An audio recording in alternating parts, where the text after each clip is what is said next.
আমার আগে উচ্চ রক্তচাপ ছিল, প্রোস্টেটের সমস্যা ছিল, ঘুম কম হইতো, একদম ঘুম হইতোই না, সারা রাত্রি খালি উঠবস করতাম। আমাদের মুক্তাগাছার আমার স্নেহের ডাক্তার রুহুল আমিনের পরামর্শে আমি জাহাঙ্গীর কবির স্যারের সঙ্গে সাক্ষাৎ করি। শরীর পরীক্ষা নিরীক্ষা যা কিছু সব কিছু করাই এবং ওনার যেসব ওষুধ মেডিসিন এবং পরামর্শ দেন ওগুলি নিয়মিত পালন করার চেষ্টা করেছি। আমি প্রায় 1 মাস, হয়তো 2-1 দিন কম হইতে পারে, 1 মাস যাবত ওনার পরামর্শ সম্পূর্ণভাবে পালন করার চেষ্টা করছি। এখন ইনশাল্লাহ আমার ওজন 10 কেজি মতো প্রায় কমছে এবং ঘুম ভালো হয়, মোটামুটি শরীর এখন পাতলা হয়েছে। আমি হাঁটা চলা এবং ছাদের উপরে আমার একটু বাগান করারই আছে, ওইখানে উঠা নামা এখন আমার কোনো আর কষ্ট হয় না। মোটামুটি আল্লাহর রহমতে আমি ভালোই আছি। আসসালামু আলাইকুম রহমতুল্লাহি ওবারাকাতু। প্রিয় দর্শক, আশা করি আপনারা সকলেই ভালো আছেন।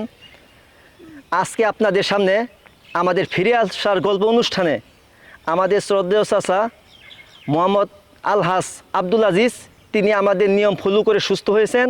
তার মুখ থেকে শুনুন তিনি কিভাবে সুস্থ হলেন। আসসালামু আলাইকুম, আমি মোহাম্মদ আব্দুল আজিজ মুক্তাগাছা ময়মনসিংহ থেকে বলছি। আমি আমাদের মুক্তাগাছার আমার স্নেহের ডাক্তার রুহুল আমিনের পরামর্শে আমি জাহাঙ্গীর কবির স্যারের সঙ্গে সাক্ষাৎ করি এবং ওনার অনুষ্ঠান দেখি। ওনার ঢাকাতে আফতাবনগর নূর ম্যানশন আফতাবনগর বাড্ডাতে যাই, ওনার দেওয়া হয় আমার শরীর পরীক্ষা নিরীক্ষা যা কিছু সব কিছু করাই এবং ওনার যেসব ওষুধ মেডিসিন এবং পরামর্শ দেন ওগুলি নিয়মিত পালন করার চেষ্টা করেছি। আমি প্রায় 1 মাস, হয়তো 2-1 দিন কম হইতে পারে, 1 মাস যাবত ওনার পরামর্শ সম্পূর্ণভাবে পালন করার চেষ্টা করছি। এখন কতটুকু কার্যকরী, আমার আগে উচ্চ রক্তচাপ ছিল, প্রোস্টেটের সমস্যা ছিল, তারপরে ঘুম কম হইতো, একদম ঘুম হইতোই না, সারা রাত্রি খালি উঠবস করতাম। এখন ইনশাল্লাহ এইসব ওষুধ খাওয়ার পরে আমার ওজন 10 কেজি মতো প্রায় কমছে এবং ঘুম ভালো হয়, মোটামুটি শরীর এখন পাতলা হয়েছে। আমি হাঁটা চলা এবং ছাদের উপরে আমার একটু বাগান করারই আছে, ওইখানে উঠা নামা এখন আমার কোনো আর কষ্ট হয় না। মোটামুটি আল্লাহর রহমতে আমি ভালোই আছি। আসসালামু আলাইকুম। চাচা, আপনার বয়স কত? 70 বছর। প্রিয় দর্শক, চাচা তার বয়স 70, কিন্তু তিনি আমাদের নিয়মিত ব্যায়ামের সাথী। তিনি প্রতিদিন ফজর নামাজ পড়ে এখানে ব্যায়ামে আসেন। তার ব্যায়াম আপনারা দেখেছেন।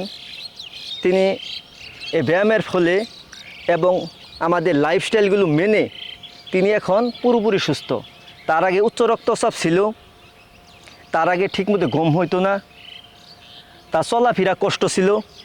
এখন আলহামদুলিল্লাহ তার 10 কেজি ওজনের কমার ফলে তিনি এখন উচ্চ রক্তচাপ থেকে মুক্ত। তার এখন কোনো প্রকার ওষুধ লাগে না। তিনি যে ওষুধের কথা বললো এগুলো আসলে ওষুধ নয়, এগুলো সাপ্লিমেন্ট। আপনারা জানেন যাদের ভিটামিন ডি এর ঘাটতি তাদের কিন্তু ভিটামিন ডি সাপ্লিমেন্ট গ্রহণ করতে হয়।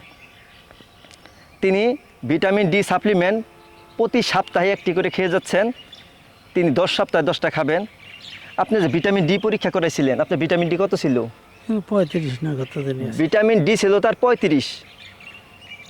তাহলে আপনারা জানেন যে একজন সুস্থ মানুষের 90 থেকে 100 ভিটামিন ডি হলে কিন্তু তার ভালো হয়। তার 35 ছিল, তার মানে তার ভিটামিন ডি কম। এখন কিন্তু তিনি প্রতি সপ্তাহে সাপ্লিমেন্ট গ্রহণ করতেছেন। তিনি 10 সপ্তাহ গ্রহণ করার ফলে এটা অনেকটা বৃদ্ধি পাবে এবং প্রতিদিন তিনি এখানে ব্যায়ামে হেঁটে আসেন এবং হেঁটে বাসায় যান। তারপর তিনি 70 বছর বয়সে এখন নিজের কাজ নিজে করতে পারেন। তিনি নিজে ছাদ বাগান লাগিয়েছেন। আমার বিশ্বাস তিনি সামনে আরও অনেক উন্নয়নমূলক কাজ করবে, যেটার মাধ্যমে দেশ এবং জাতি সবাই উপকৃত হবে। আপনারা আমাদের ব্যায়ামগুলো নিয়মিত দেখেন, আপনারা আমাদের পরামর্শগুলো শুনেন। আপনারা যে যেখানে আছেন আপনারা যদি এই নিয়মগুলো মেনে চলতে পারেন তাহলে আপনাদের এই রোগগুলো থেকে আপনারা সুস্থ হতে পারবেন। আপনারা যে যেখানে আছেন সবাই ভালো থাকুন, সুস্থ থাকুন। দেখা হবে অন্য এক ভিডিওতে। আসসালামু আলাইকুম রহমতুল্লাহি ওয়া বারাকাতুহু।